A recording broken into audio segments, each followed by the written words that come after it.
함께하면 이겨낼 수 있습니다. 신용회복위원회가 여러분과 함께하겠습니다.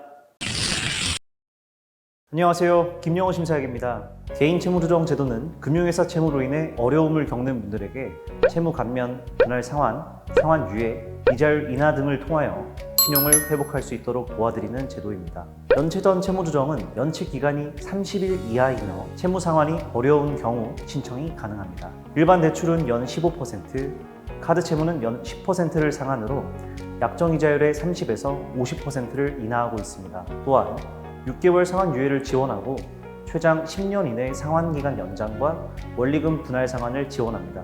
이자율 채무조정은 연체가 30일 초과 90일 미만인 경우 신청 가능합니다. 연 8%를 상한으로 약정이자율의 30에서 70%를 인하하여 최장 10년 이내 상환기간 연장과 원리금 분할 상환을 지원합니다. 또한 기초수급자, 중증장애인, 70세 이상 저소득자의 경우 원금의 최대 30%까지 감면하여 최장 10년 이내 원금 분할 상환을 지원합니다. 마지막으로 채무조정은 연체가 90일 이상인 경우 신청이 가능합니다. 연체이자 및 이자를 전액 감면하고 원금을 일부 감면하여 최장 8년 이내 상환기간 연장과 원금 분할 상환을 지원합니다. 원금 감면율은 일반적으로 채무자의 상환 능력에 따라 최대 70% 이내에서 감면합니다. 단, 취약계층의 경우 구분에 따라 최대 90%까지 감면을 지원합니다. 지원 절차를 살펴보겠습니다.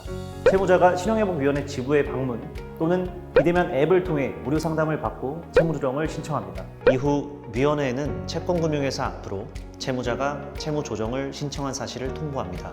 통보를 받은 금융회사는 채무자에 대한 일체의 독촉 및 법적 절차를 중단하고 위원회의 해당 채권 내역의 일체를 신고합니다.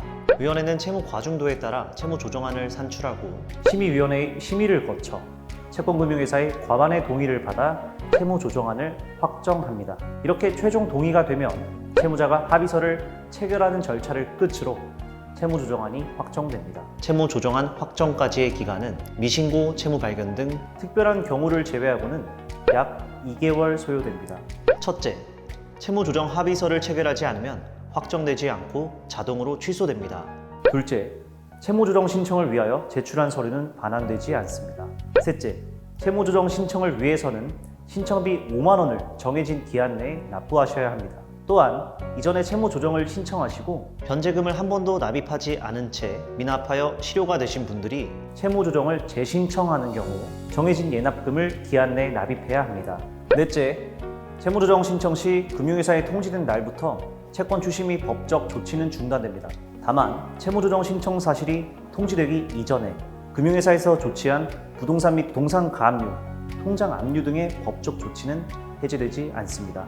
다섯째, 채무조정을 신청한 후 일정 기간 동안 금융회사는 신청인 및 보증인 명의의 예적금에 대하여 상계권을 행사할 수 있습니다. 보험해약 환급금의 경우에는 채무조정이 확정된 이후에도 보험금 지급 사유가 발생하면 보험사의 채무와 상계될 수 있습니다. 마지막으로 부동산담보대출, 전세자금대출, 정책자금대출, 연체 90일 미경과 학자금대출 등 채무조정에 포함되지 않는 채무는 개별적으로 상환하셔야 합니다. 연체전 채무조정, 그리고 이자율 채무조정의 경우 채무조정이 합의서 체결 포기, 부동의 등의 사유로 확정되지 않으면 조정기간 중 발생한 정상이자 및 연체이자를 납입하셔야 합니다. 이를 납입하지 않을 때는 연체정보가 등재될 수 있습니다. 두 채무조정은 개인 워크아웃과 달리 매월 원금과 이자를 같이 상환하는 원리금 균등상환 방식입니다.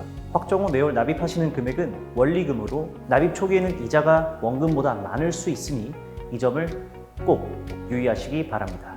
또 연체전 채무조정의 조정 후 이자율은 이자율 채무조정의 조정 후 이자율보다 높을 수 있으며 이자만 있는 6개월의 유예기간 동안은 중도상환이 불가하니 이 점 참고하셔야겠습니다.